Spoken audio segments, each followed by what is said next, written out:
Adjust, adjust. Wait, adjust. Adjust,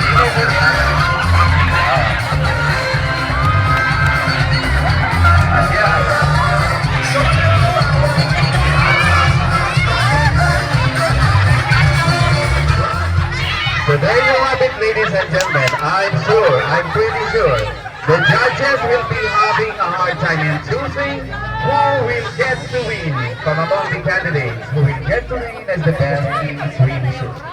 Ladies, please turn to the right now. To the right, to sa tuko. Okay. Kada. Good. Number 8. Number 8. To the right now. Atubang diri. Atubang ako.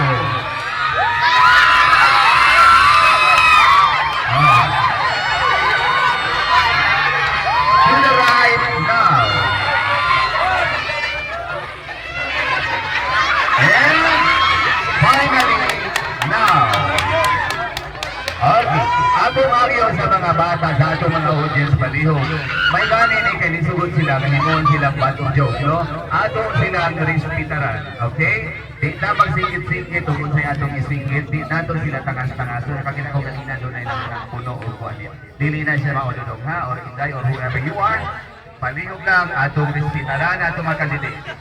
Atong mga contestants, sigurado na ni sila pero tawo po ni silang maantigong maulaw, tawo po ni silang mantigong masakitan. So ato silang irespeto, di na ato sila dinastusan, kaning ato joke-joke lani, dula-dula lani. May galing ni kaning sugod sila mag-ani.